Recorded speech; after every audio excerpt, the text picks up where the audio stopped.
Hola, ¿qué tal? Esta es la cuarta entrega relacionada con el tema de capacitancia. Vamos a comenzar con un ejemplo que, entre otras cosas, espero que sirva para familiarizarnos más con los órdenes de magnitud que vamos a tener regularmente en situaciones realistas. ¿De qué se trata?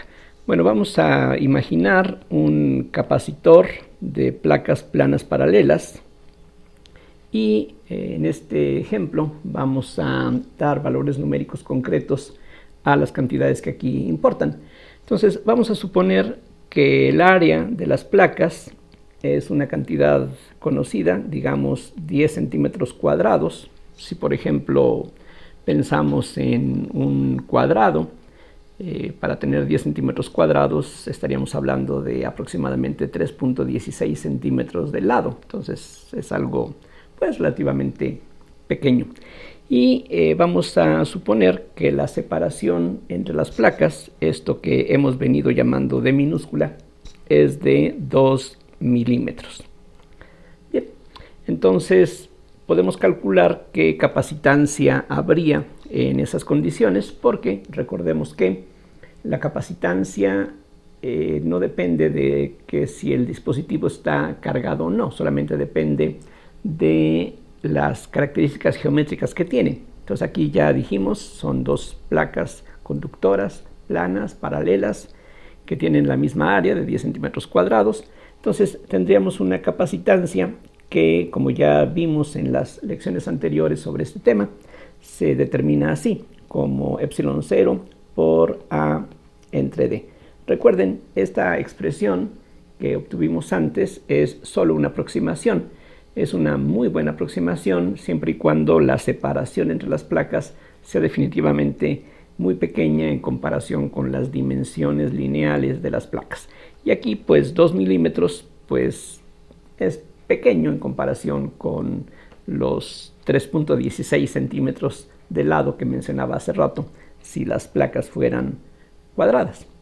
Insisto, mientras más pequeña sea la separación, más buena es esta aproximación. Entonces, lo que voy a hacer aquí primero es un poquito de aritmética.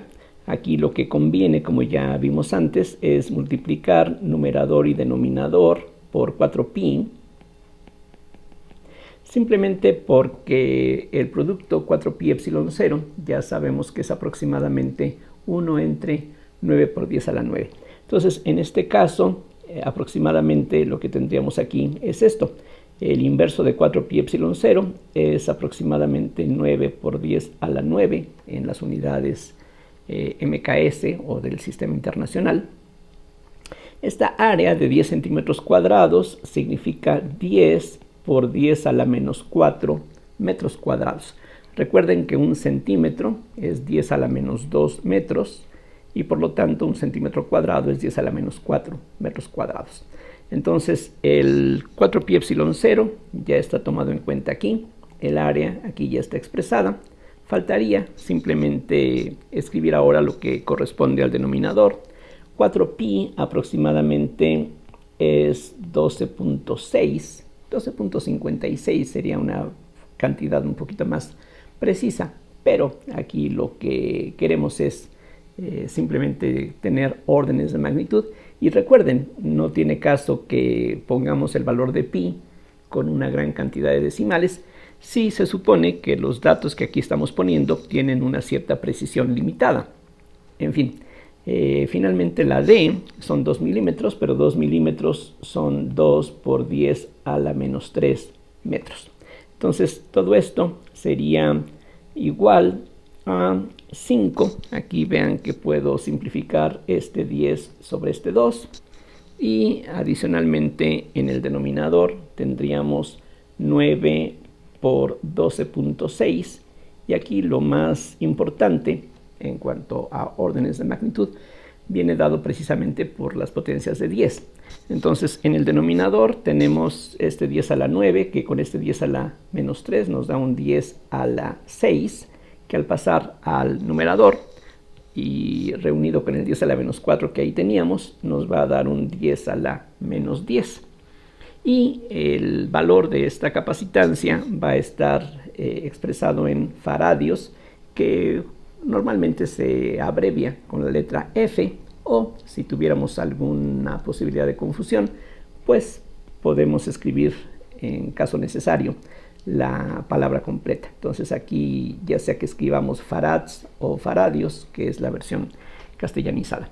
Lo único que faltaría aquí es hacer la operación numérica que aparece aquí enseguida del signo de igualdad, y si uno hace las operaciones que están aquí indicadas, el resultado es aproximadamente 4.4 por 10 a la menos 12 faradios, o F simplemente, pero 10 a la menos 12 faradios es una millonésima de faradio, es decir, esto es 4.4 picofaradios o microfaradios. Entonces, aquí en este ejemplo se ilustra lo que ya comentaba en alguna lección anterior, el hecho de que un farad o faradio es una unidad demasiado grande para los dispositivos que normalmente uno tiene en un circuito de los que normalmente harían uso de este tipo de dispositivos. Los capacitores son parte importante de circuitos eléctricos y electrónicos, y pues aquí pensando en algo pues de dimensiones no muy grandes, pues lo que podemos ver es que la capacitancia resulta ser de millonésimas de farad. Aquí vean que la capacitancia depende inversamente de la distancia. Mientras más pequeña sea la separación entre las placas, más grande va a ser la capacitancia. Sí, pero el problema es que mientras más pequeña es esta separación, entonces, como veremos enseguida, el campo eléctrico que existe entre las placas va a ser cada vez más intenso, y si aquí hay aire o algún otro medio material, un campo eléctrico intenso va a producir una chispa eléctrica que haría que el capacitor se descargue de una manera espontánea. Entonces, si no queremos que se descargue de esa manera, necesitamos aquí dejar una distancia apreciable, y una distancia más o menos grande pues va a significar una capacitancia más o menos pequeña, como ocurrió aquí. Bueno, ahora vamos a suponer que este capacitor se conecta a una batería de 1.5 voltios. Entonces, 1.5 voltios es el voltaje que se produce por una pila del tamaño AA, AAA, que se utilizan frecuentemente para diferentes aparatos. Entonces aquí vamos a pensar en un valor pues más o menos representativo, y por lo menos algo que se puede conseguir fácilmente pues en una tienda, de hecho. Entonces voy a suponer que conectamos las placas de este capacitor a una pila. Entonces aquí vamos a suponer que aplicamos una cierta diferencia de potencial que, como dije hace unos minutos, vamos a suponer que fuera de 1.5 voltios. Los voltios se abrevian, repito, con la V mayúscula, pero para evitar confusiones, aquí de nuevo voy a utilizar la expresión completa castellanizada, 1.5 voltios. Entonces, ¿qué es lo que va a ocurrir? Bueno, entre otras cosas, una vez que conectamos una batería o una pila de este voltaje al capacitor, va a viajar carga desde la pila hacia las placas, y si por ejemplo suponemos que la terminal positiva de la pila se conecta a la placa de arriba, vamos a tener carga positiva depositada en ese lado, mientras que habría carga negativa en la otra placa. ¿Qué tanta carga vamos a tener en esas condiciones? Bueno, la respuesta es muy sencilla, porque recordemos que la capacitancia se define como la carga entre la diferencia de potencial. Entonces, como ya calculamos la capacitancia que este dispositivo tiene y ya hemos fijado un valor para la diferencia de potencial, pues lo que sigue es una operación aritmética básicamente para determinar qué tanta carga se estaría acumulando en estas placas.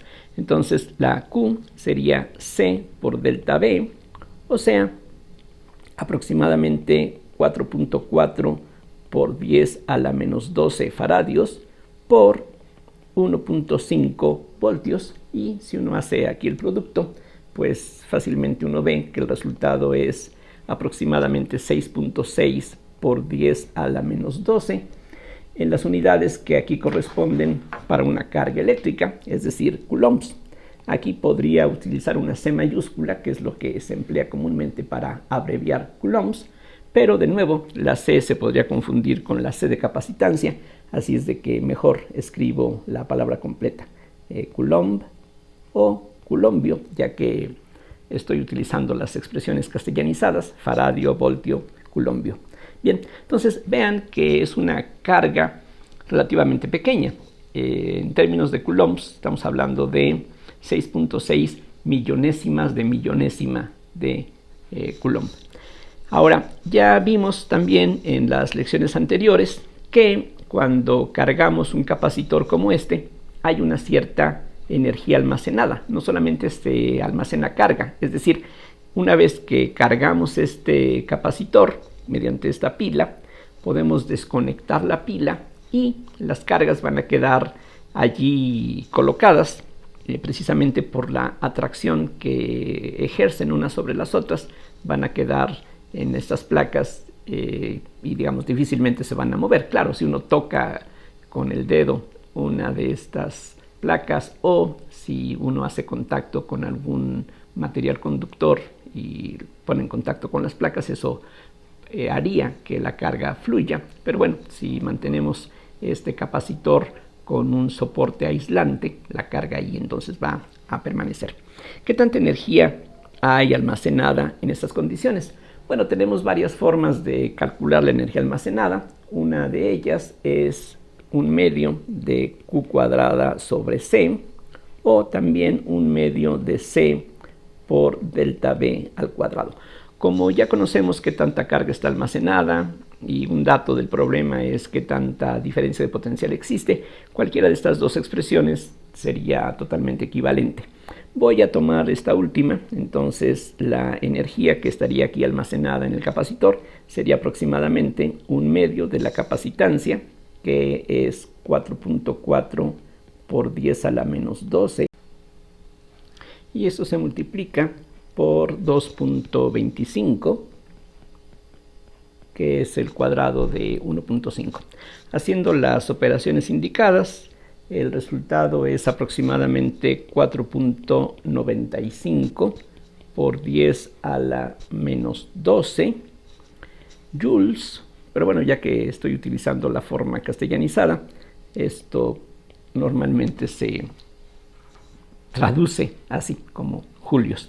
Entonces vean aquí que por todos lados tenemos cantidades que en términos de las unidades básicas resultan ser muy pequeñas. Tenemos millonésimas de millonésima de faradio, tenemos millonésimas de coulomb o coulombio, tenemos aquí también millonésimas de joule.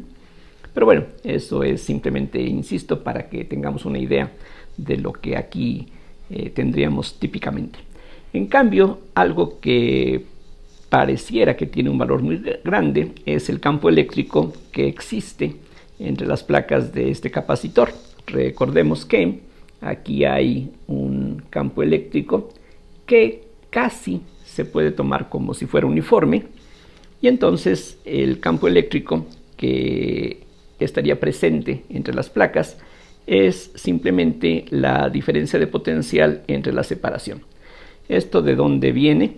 Pues simplemente recordemos, ahorita lo voy a borrar, nada más aquí hago un pequeño recordatorio, que la diferencia de potencial entre dos puntos del espacio se define como la integral de E punto de S.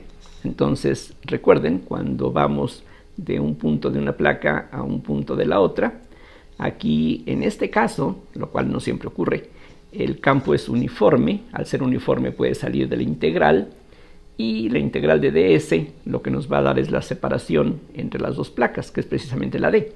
Entonces la diferencia de potencial, olvidándonos por un momento del signo, en valor absoluto sería simplemente la magnitud del campo eléctrico por la distancia. De ahí entonces resulta que el campo eléctrico es la diferencia de potencial entre D, pero insisto Esto solamente es válido en este caso porque estamos suponiendo que el campo eléctrico es uniforme. Si el campo no fuera uniforme, entonces esta relación no es satisfecha. Entonces borro lo que aquí agregué, regreso a lo que estábamos calculando y continuando aquí con la aritmética, esto sería aproximadamente los 1.5 volts o voltios sobre la separación, que son 2 milímetros, o sea 2 por 10 a la menos 3 metros. Así es de que esto sería aproximadamente 7.5 por 10 a la, en este caso, 10 a la menos 1, 10 a la 2 voltios por metro. Esa sería la intensidad del campo eléctrico que aquí tendríamos presente. Es decir, estamos hablando de algo así como 750 voltios por metro. Entonces, el campo eléctrico expresado en estas unidades ya no se ve tan pequeño. Estamos aquí hablando de varios cientos, a diferencia de la mayoría de las otras cantidades que eran del orden de millonésimas de millonésima.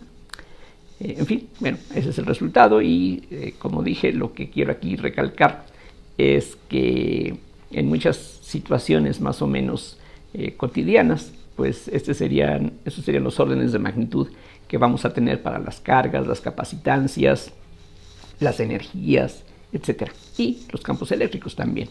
Bueno, ahora vamos a suponer que separamos las placas del capacitor, es decir, una vez que conectamos la pila para que el capacitor se cargue, vamos a suponer que desconectamos la pila ya con el capacitor cargado y ahora vamos a incrementar la separación que hay entre las placas.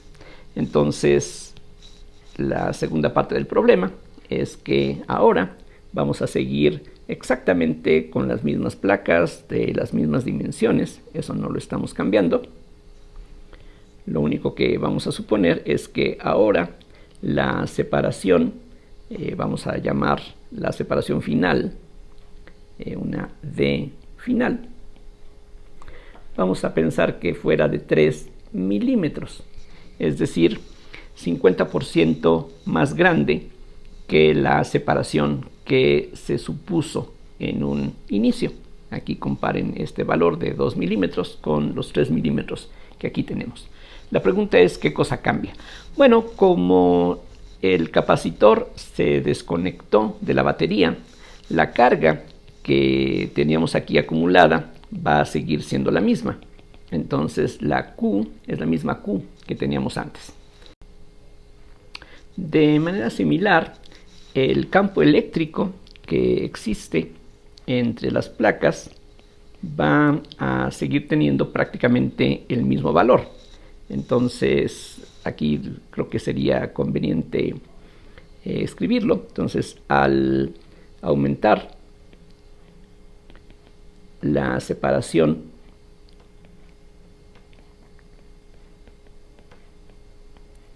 entre las placas, Q y E no cambian. Bueno, en el caso de la carga, creo que no habría mucha duda al respecto. Aquí, claro, estamos suponiendo que cuando separamos las placas, no las estamos tocando directamente con nuestras manos, que son un buen conductor de la electricidad normalmente, sino que tendríamos que utilizar algún objeto aislante para poder desplazar la placa y no se descargue. Entonces la carga de esa manera no cambiaría. Lo que quizá no sea tan obvio es que el campo eléctrico tampoco va a cambiar. Estos 750 voltios por metro que obtuvimos antes van a seguir siendo prácticamente los mismos. Digo prácticamente porque recuerden, estamos aquí despreciando los efectos de borde. En la región central el campo eléctrico no va a cambiar, y una forma de convencerse de que eso es cierto, otra vez lo voy a borrar enseguida, Pero sería el siguiente argumento. Si vemos este capacitor de perfil, entonces tenemos aquí la carga positiva en una placa, la carga negativa en la otra.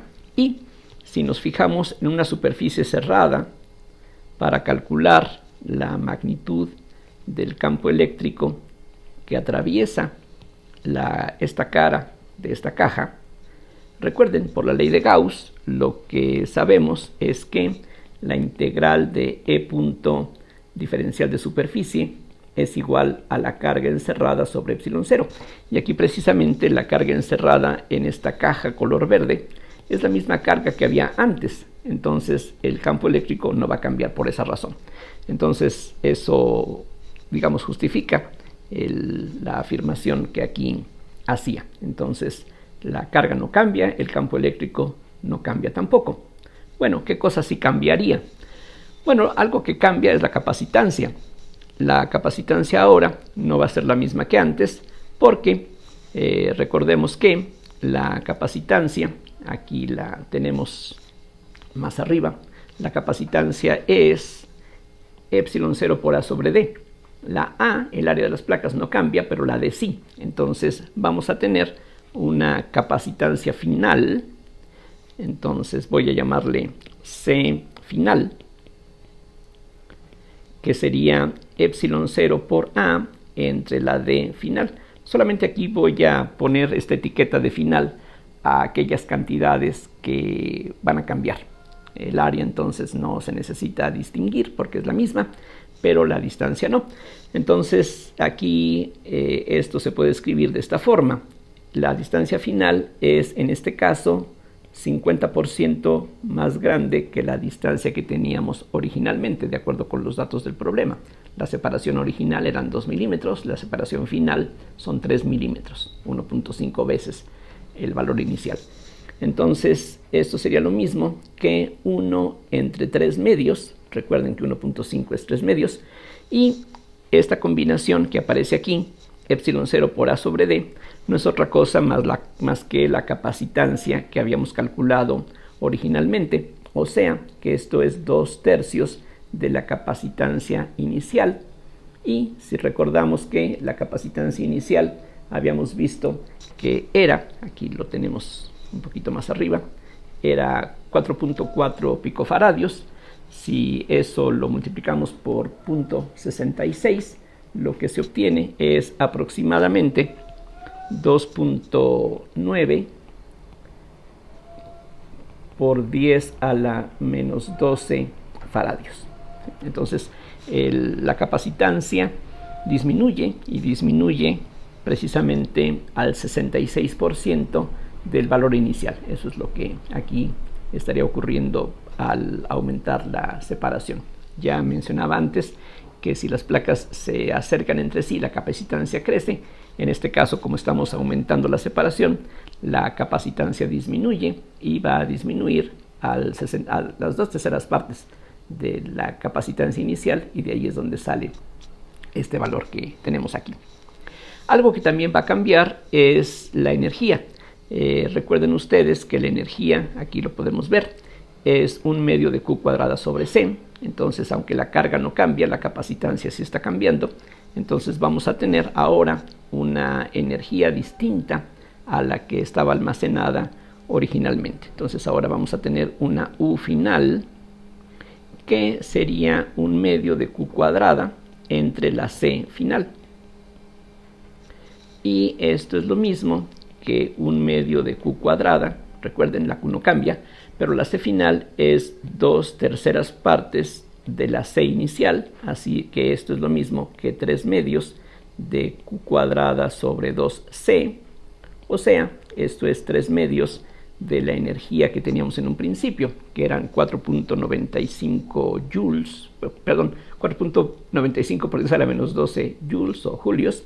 Entonces aquí, mientras que la capacitancia disminuyó, la energía en este caso aumentó en un 50%. Entonces, haciendo aquí las operaciones que están indicadas, lo que uno halla es que esto es aproximadamente 7.42 por 10 a la menos 12 julios. Es decir, repito, un 50% más que lo que teníamos en un inicio. Eso es casi 5. El 50% de casi 5 es casi 2.5. Entonces es más o menos 7.5 lo que tendríamos al final. Muy bien, entonces, ¿qué pasó? Al principio teníamos casi 5 billonésimas de Joule y al final tenemos 7,5 billonésimas de Joule. Vean que la energía final, repito, es más grande que la energía inicial. ¿De dónde salió ese incremento de energía? Bueno, si ponemos a pensar un poquito, podemos darnos cuenta que nosotros tenemos que hacer trabajo para poder separar estas dos placas. Recuerden, una placa está cargada positivamente, la otra placa está cargada negativamente y ya sabemos que cargas de signos contrarios se atraen. De hecho, para que estas dos placas se mantengan en donde están, es necesario colocar aquí algún soporte aislante para que la carga no fluya, y ese soporte precisamente tiene que sostener a las placas donde están, porque si simplemente las soltamos por la fuerza de atracción que hay entre ellas, van a tratar de reunirse. Entonces, si en cambio lo que nosotros estamos haciendo aquí es incrementar la distancia entre las placas, tenemos que vencer esa fuerza de atracción que existe entre las dos. Entonces, al empujar una placa para alejarla de la otra, tenemos que hacer un cierto trabajo, y ese trabajo precisamente es el que es responsable de esta diferencia de energías. Entonces, podemos determinar, de acuerdo con eso, qué tanto trabajo estaríamos haciendo al separar las placas. Entonces, el trabajo sería la energía final menos la energía inicial, que simplemente la hemos estado llamando U. Entonces, lo que habría que hacer es restar esta cantidad que aquí tenemos de la cantidad que teníamos en un principio, y es muy fácil ver que el resultado pues va a ser el 50% de esta cantidad, es decir, 2.47 aproximadamente. Esto es más o menos 2.47 por 10 a la menos 12 julios. Entonces, vean ustedes cómo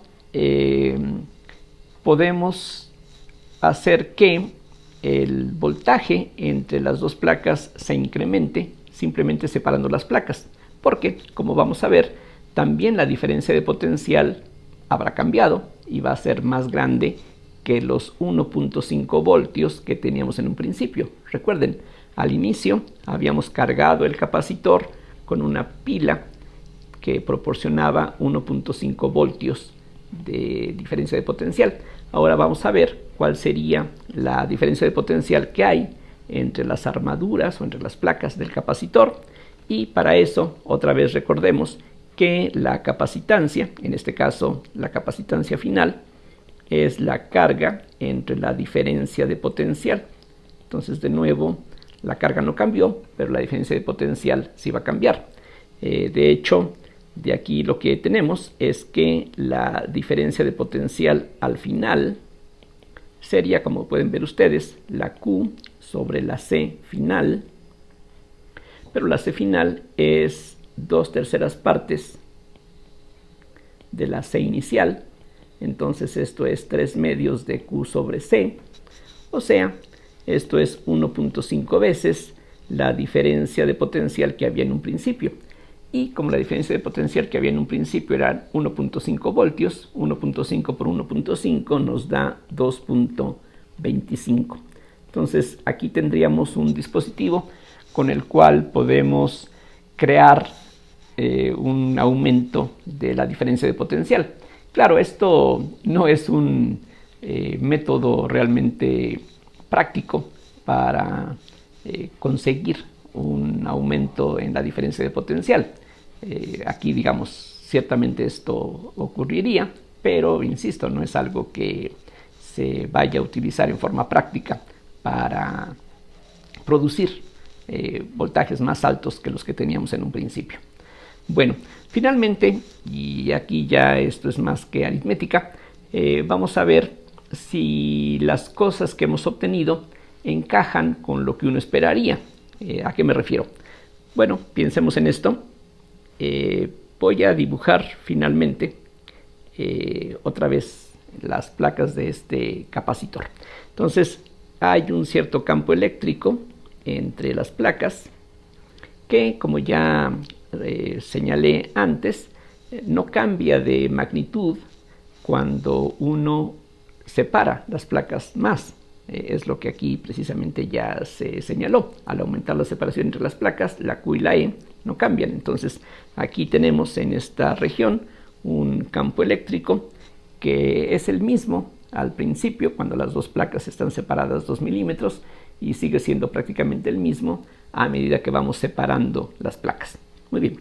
Ahora, en la placa superior hay una cierta carga que ya conocemos. Ya vimos que es del orden de millonésimas de millonésima de Coulomb. Y lo que uno esperaría, de acuerdo con la definición de campo eléctrico, es que esta carga que está aquí acumulada, pues se viera empujada por el campo eléctrico y el producto de la carga por el campo eléctrico esperaríamos que nos diera la fuerza con la que es atraída esta placa por la otra. Sin embargo, si recordamos ahora que el trabajo es fuerza por distancia, aquí lo voy a escribir en forma literal, no utilizando símbolos para representar estas cantidades. Entonces aquí, porque la F puede confundirse con farads, entonces mejor escribo en forma completa estos conceptos. Entonces el trabajo es la fuerza por la distancia, de tal manera que la fuerza con la que es atraída la placa superior se puede calcular simplemente dividiendo el trabajo entre la distancia que hemos recorrido para separar las dos placas. Es decir, inicialmente las placas estaban separadas 2 milímetros y lo que hicimos nosotros fue empujar una placa, no importa cuál, para que ahora la separación fuera de 3 milímetros. Así es que la distancia en la que hemos hecho aquí este esfuerzo sería de 1 milímetro nada más. Como ya tenemos lo que es la W y ya sabemos que la distancia recorrida es 1 milímetro, pues simplemente sustituimos. Entonces lo que tendríamos sería aproximadamente 2.47 por 10 a la menos 12 julios entre una distancia de 1 milímetro, pero 1 milímetro es 10 a la menos 3 metros. Y si hacemos la operación que está aquí indicada, pues claramente lo que obtenemos es nada más 2.47 por 10 a la menos 9 newtons. Precisamente, o bueno, si sigo aquí con las castellanizaciones, newtonios, que suena bastante extraño, pero bueno, ese es el término que se emplea frecuentemente en los textos ya en forma castellanizada. Entonces, esa sería la fuerza. Si lo quieren expresar en inglés, bueno, sería 2.47 por 10 a la menos 9 newtons. Bien, ahora comparemos eso con el producto de Q por E. Entonces voy a multiplicar la carga que hay en esta placa por la magnitud del campo eléctrico que ya determinamos. Entonces, en forma ingenua, uno pensaría que si esta carga está expuesta a este campo, pues el producto de la carga por el campo nos tendría que dar la fuerza, y eso pues entonces debería de coincidir dentro de los redondeos que hemos venido haciendo con los números, con esta cantidad. Bueno, tenemos todo lo que se necesita para hacer el cálculo. La carga Q, como ya vimos anteriormente, es aproximadamente, aquí me regreso para que lo recordemos, la carga habíamos visto que es 6.6 billonésimas de Coulomb. Entonces esto es aproximadamente 6.6 por 10 a la menos 12 coulombs o coulombios, y eso habría que multiplicarlo por el campo eléctrico, y el campo eléctrico también ya lo determinamos, fueron 750 voltios por metro. Aquí podemos ver el resultado que obtuvimos antes. Entonces hay que multiplicar esto por 750, y si uno hace ese producto, el resultado que uno obtiene es aproximadamente 4.95 por 10 a la menos 9 newtons o newtonios.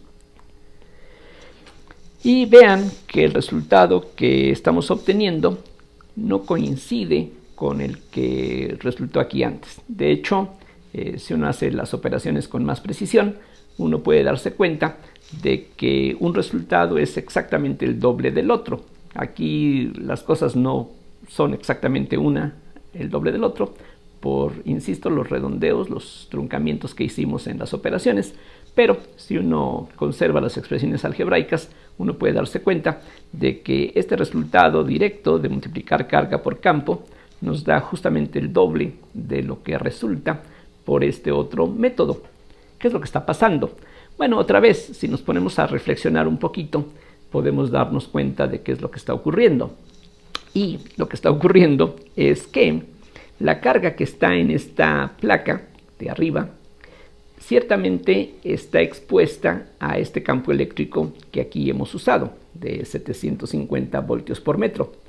Pero así como podemos decir que esa carga está expuesta a este campo, podríamos decir que esa carga está expuesta a un campo que vale cero.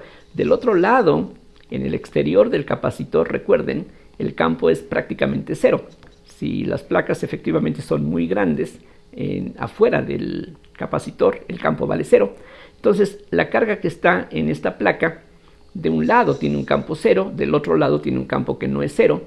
Así es de que lo que podríamos pensar de una forma muy equitativa es que en realidad esta carga está expuesta a un campo que es la media aritmética de los dos.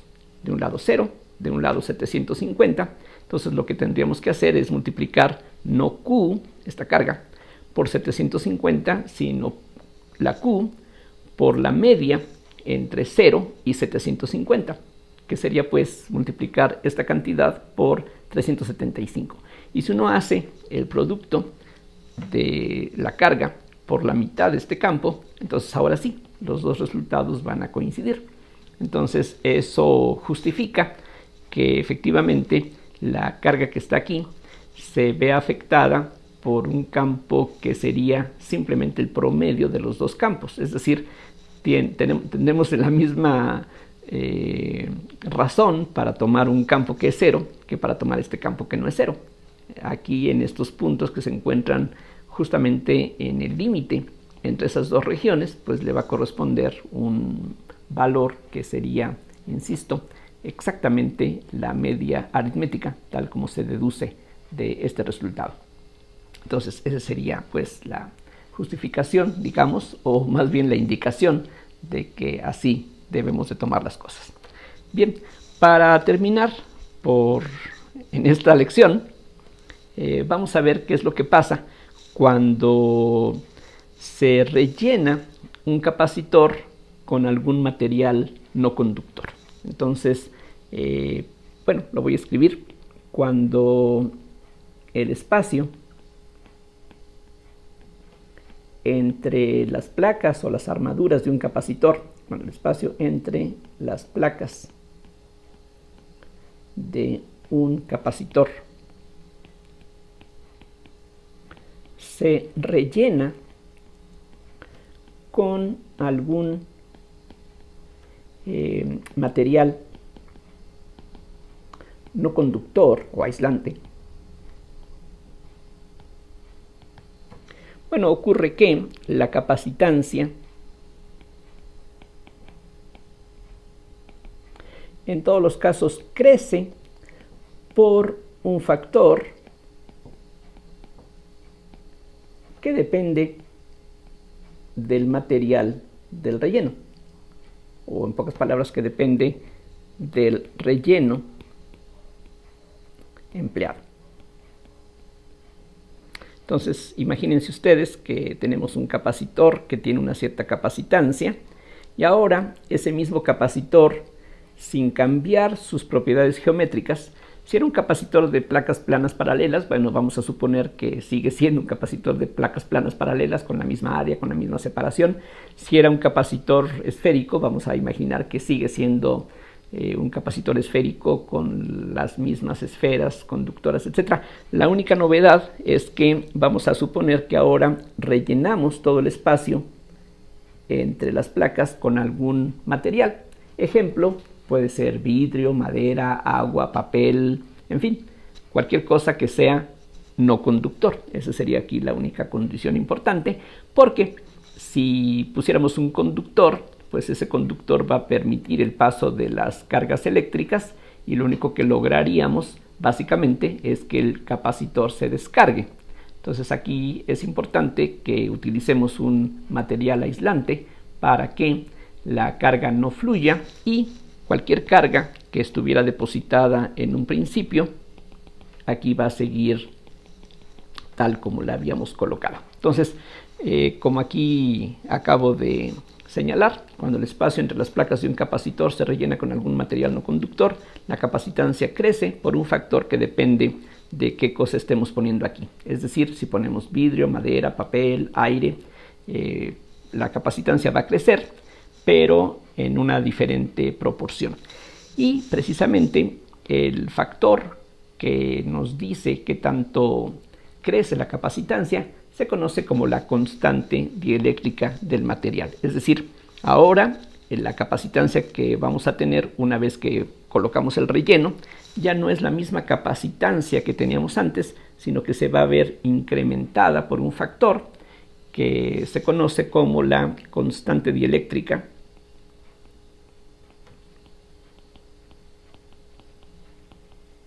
del material. Aquí este hecho lo tomamos como un resultado experimental y precisamente Michael Faraday, que es uno de los investigadores más relevantes de la teoría electromagnética, allá por el año de 1837, precisamente haciendo experimentos, encontró este resultado, que cuando uno rellena un capacitor, la capacitancia crece por un factor que se llama desde entonces constante dieléctrica del material. En algunos textos esta constante se representa con una K mayúscula, en algunos otros se representa con una K minúscula. Entonces aquí es importante tener cuidado de cuál es el símbolo que se emplea.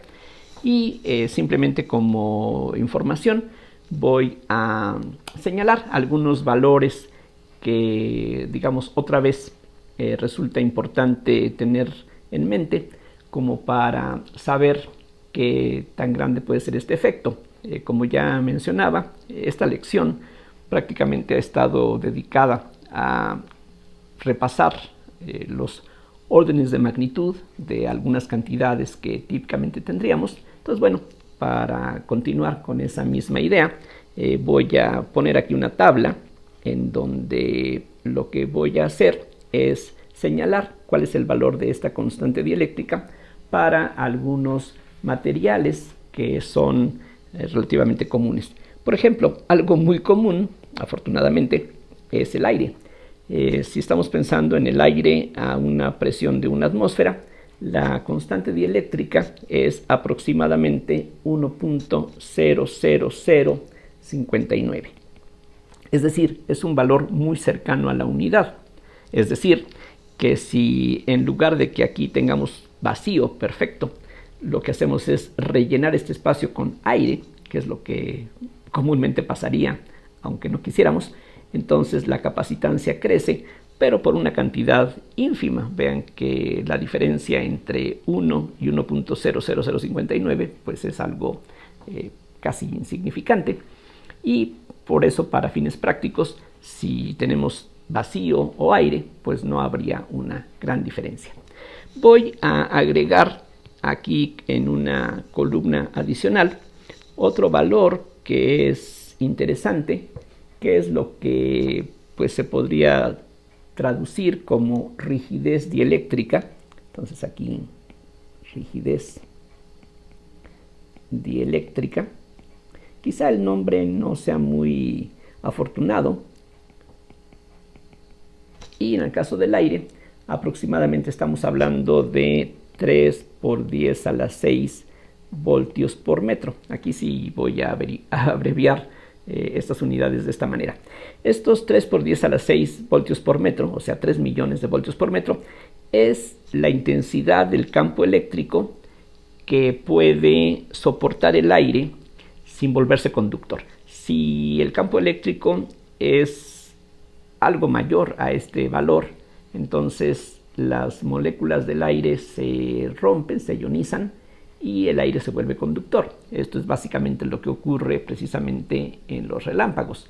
El aire de la atmósfera, cuando tenemos nubes con una gran cantidad de carga eléctrica, entonces el aire se vuelve conductor y precisamente tenemos los rayos que podemos apreciar, por ejemplo, en algunas tormentas. Entonces este valor es importante porque precisamente nos dice qué tan grande puede ser el campo eléctrico que un material puede soportar sin que deje de ser aislante. Cuando el campo eléctrico excede de este valor, entonces la carga puede cruzar a través del material, entonces ya deja de ser aislante, se vuelve conductor, pero por esa razón. Otro valor más o menos ilustrativo es, por ejemplo, para el caso del vidrio. El problema con el vidrio, digamos, lo del problema, es que hay diferentes vidrios con diferente composición, así es de que aquí no estamos hablando de un elemento o de un compuesto químico específico. Entonces hay un rango de valores de la constante dieléctrica que típicamente andaría entre 5 y 10. Una cosa importante, esta capa es un número sin dimensiones, mientras que la rigidez dieléctrica tiene unidades de campo eléctrico. Insisto, la rigidez dieléctrica es el máximo campo eléctrico que soporta el material antes de volverse conductor, antes de que se produzca una chispa a través del material.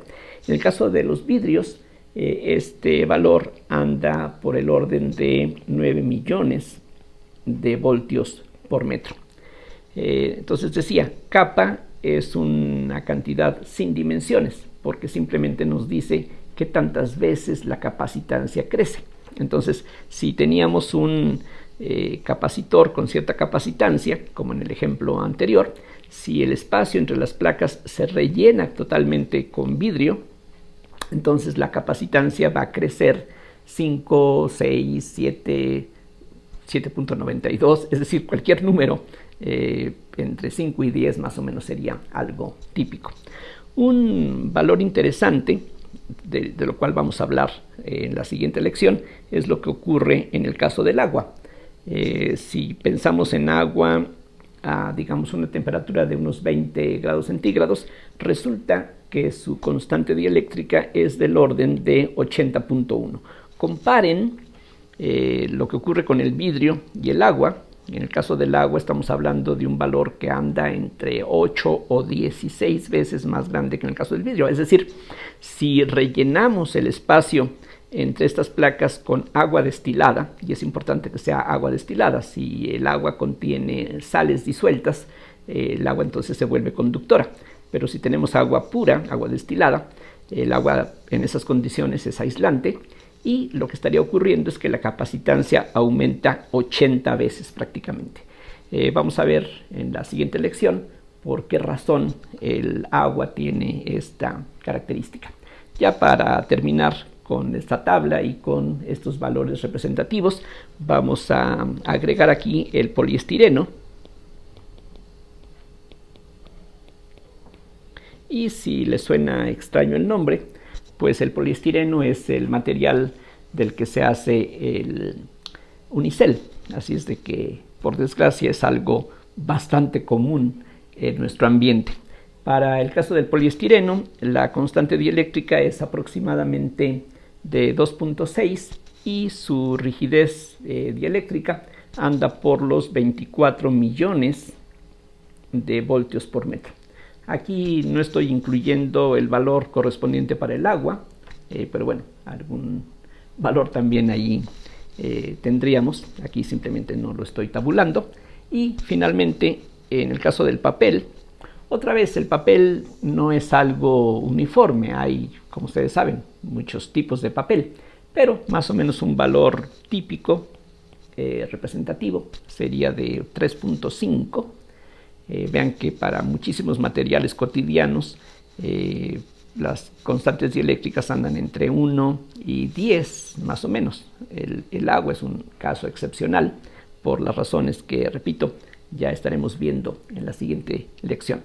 Aquí finalmente para el caso del papel, más o menos su rigidez dieléctrica anda en el orden de los 16 millones de voltios por metro. O sea, vean ustedes que muchos materiales son en ese sentido mejores aislantes que el aire, es decir, necesitamos campos eléctricos bastante más intensos, 5 veces, 8 veces, 3 veces más intensos que en el caso del aire para que se vuelvan conductores. En el caso del papel, por ejemplo, necesitamos un campo que exceda los 16 millones de voltios por metro para que a través del papel se produzca esta chispa eléctrica que equivale a que el papel se vuelva momentáneamente conductor. Entonces, bueno, con eso quiero terminar para no alargar demasiado esta lección, y en la siguiente entrega vamos a ver cómo se puede entender el hecho experimental de que la capacitancia crece al rellenar el espacio entre las armaduras con algún material aislante. Vamos a entender por qué en el caso del agua su constante dieléctrica es algo tan grande como aquí se señaló. Por ahora eso sería todo, y pues como siempre espero que el desarrollo haya resultado claro para ustedes. Gracias, hasta luego.